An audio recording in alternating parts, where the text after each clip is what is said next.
Today I'm going to show you how I made the template for the shades that I used on my table lamps in my Waverly table that I posted a couple of days ago.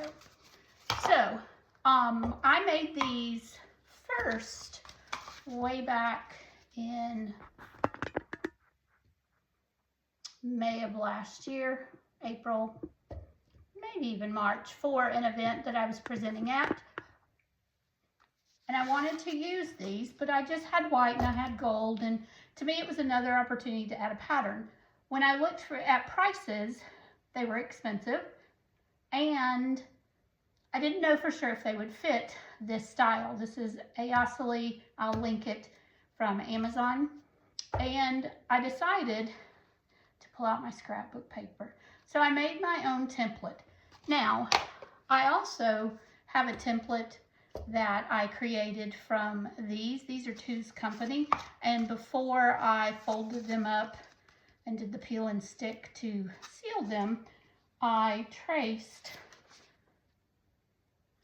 the piece of paper, the cutout that would become my template for that.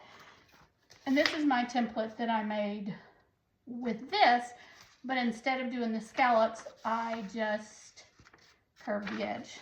Straighten the edge, technically. Actually, I didn't even curve it. I just drew a straight line. All right, so let's get started. This really is one of those things where you need two people, two sets of hands. But I'm going to do it today by myself because I actually did the first one by myself too. All right, so what you're going to do is just going to hold your lamp with one hand very firmly, and then you're just going to hold your pencil along the edge, and you're just going to roll it. Hold tight. And you'll notice that it's just not doing anything. So I grab a good pencil. All right, here we go. Switch the sides. All right, so if you know me, and you know I'm a former teacher, my favorite pencil in the world is Ticonderoga. They write the best, they sharpen the best, they don't break, their erasers work the best. They are my favorite, and I love them. So, my sister loves lead pencils where you can pop the top. But, all right, do you have a household that has certain fabrics, certain scissors listed with what they can cut? I have a set that's for fabric only, and I hide it in a drawer. But if it doesn't say fabric, you can use them. My stepmom Beverly had a scissors in the drawer that said fabric. I don't know that we really ever followed it, or at least she said we didn't. But now that I'm older and understand fabric scissors, yeah, so you need those. So, all right, I had started with about a 12 by, no, probably about a 20 by 20 sheet, and this is just butcher paper. I find rolls of it at estate sales, so I stock up. I think I have like 7 rolls of it. And they come in various thicknesses, or if you know anything about paper, they're called weights. And so this one is one of the flimsier ones, and then I'm going to trace it onto one of the thicker ones just so that it'll last, and I don't have to recut a template every time. All right, so I'm going to start over here, and I'm just going to cut just below that line. I'm not going to cut above it because then it might be too short, so I'm just cutting slightly below that line. And so I have my curve. For this next part, you'll need your lamp. And let's see, I'm going to need to adjust just a little bit more. Sorry, I slouchy today. All right, so here is my curve, and all I'm going to do is I'm going to take it. Now, these are kind of in the way, so I'm just going to trim this out of the way. Now, if they don't match up, that's okay. You can cut and trim because we have a lot of excess. It's not going to be that big of a deal. And what you want to do is you want to make sure that it'll hold it on its own. So what I'm going to do is, this is just blue tape, frog tape, whatever you prefer that's a low adhesive tape. And I'm gonna just, now sometimes they don't match up and you can trim very easily. Today they did. All right, so let's see.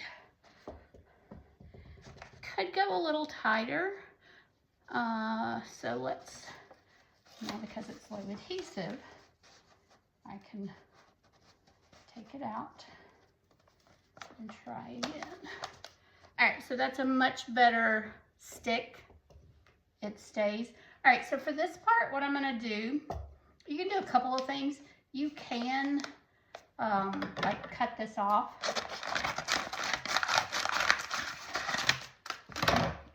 I didn't do it neat. And then you can stick your pencil in and rotate it and trace.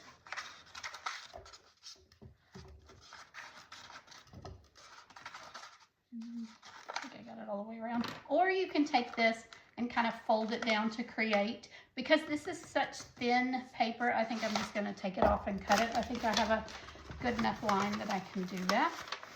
So all I'm gonna do with my blue tape is fold it down. All right, now when I did this, my lines, you'll see that they don't go all the way, and part of that is because it's wrapped around each other. So, you know, we all have varying skills with cutting. In my lifetime, I have done a lot of cutting, so I can kind of follow that line. If you haven't cut as much as I have, you can, you can go back in and trace some more. But I do it quick. Yeah. So I'm going to put this back on. Make sure everything fits.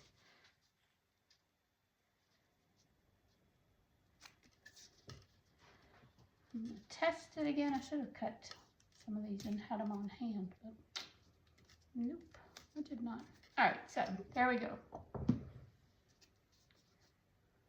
So we have, if you notice that you have a section that might be a little shorter, because I noticed here it kind of ripped. What I did was I'm just going to make a line there. And when I go to trace my pattern on the other sheet, all I'll have to do is add a little lip to that one, go up a little higher. So that'll. Okay, so now I'm going to use my thicker paper for the template. I did trim the edges because the I want it to fit on a 12 by 12 scrapbook paper, and it was a little long, but I had some wiggle room, so I did cut it, and I didn't show that. All right, so I've taped this down, and I'm just going to, now I also got a better pencil, and I'm just going to trace. Sometimes that flimsy paper is hard to trace, but it's okay. It's just a mock-up. You know, your mock-ups, your rough drafts, there's a reason for them, so that your final product is awesome. All right, so there we go. One of the things that, I don't know where I learned this, but if you, like I'm doing right now, moving your scissors when you're cutting, your lines aren't as straight. So one of the things that I have done over the years to cut neater, straighter, whatever, better, is move the item that I'm cutting as opposed to moving my scissors. I'll explain that and kind of demonstrate with this. All right, so you can see already that this is not as flimsy. Fold a little more. So here's what I mean by when you cut, you move. So basically, I'm going to keep my scissors right here. They might move slightly, but I'm going to move my paper. So I'm just cutting straight line and pulling my paper down. So it helps keep a straighter line. All right, so now let's go for the top. And again, I'm cutting above the pencil mark.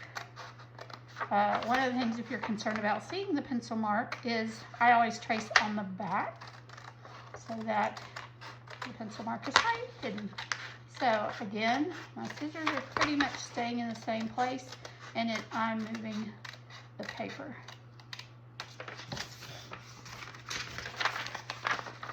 All right, here we go. Bottom side.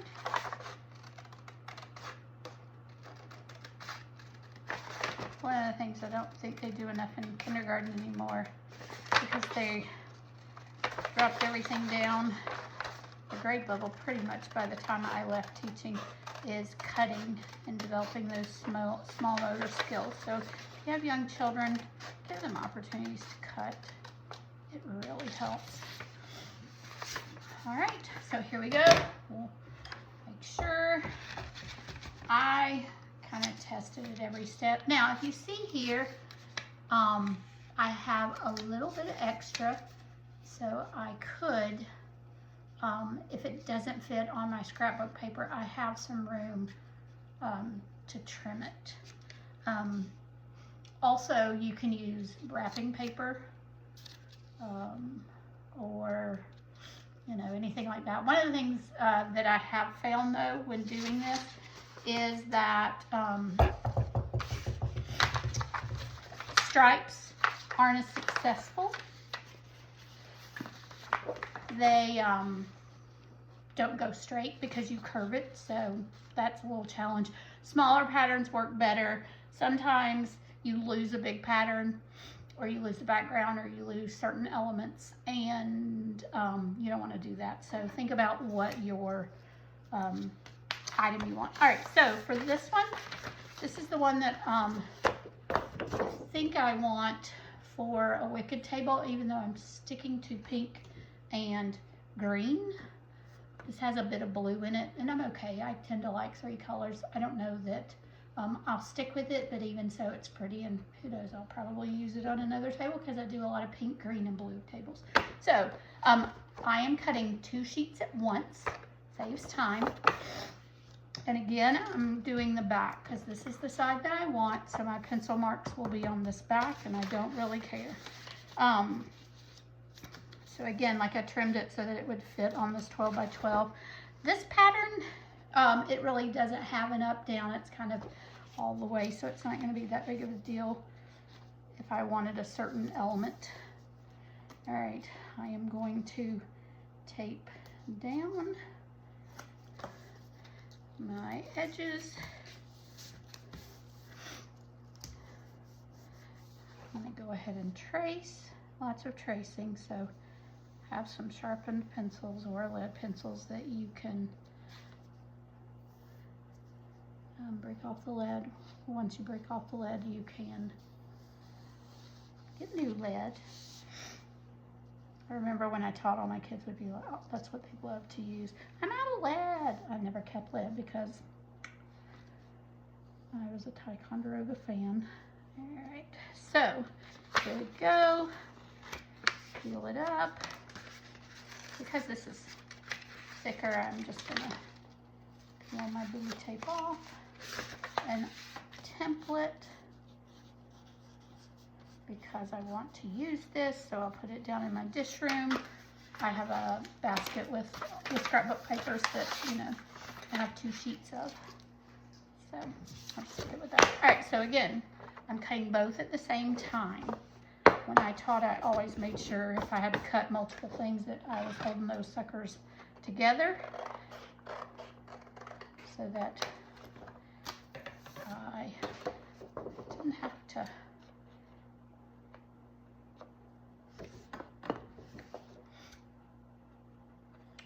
sorry, I lost my train of thought. So that I didn't have to cut multiple times. So I got really good at stacking multiple sheets and cutting. Of course, many years I had fabulous parents who came in and helped when I taught at South Douglas. They were fabulous. So here's some of the best parents out there. So All right, so trimming this. Again, holding your papers tight together so that things don't wiggle, because then you may have an issue. Again, I'm moving my paper, not my scissors. All right, so there we go. And the designs match because I cut them stacked on side. Make sure if you do that, that both of them are turned the same way, because I did one time not pay attention and cut one way and the other way, because I had not turned them the same direction. I was in a hurry. All right, so here we go. All right, so for this part, you're going to want some double-sided adhesive tape. And apparently in my cutting, something is off, but that's okay. It is an easy fix at this point. So you can see here, and sometimes that happens because you may not hold it the same way. Maybe I put this one up higher, that's what it is, probably. So anyway, I'm gonna have this lip, that's okay, it's an easy fix. So what I'm gonna do is basically just right here on there, I'm just going to trim. I don't want that straight edge, so there we go. And then if I need to, I'll fix it when I. All right, so for adhering it, okay. So again, scrapbooker here. I have this scrapbook tape that's double-sided. It's just by Scotch. If you have a tape runner, you could do it too. Sometimes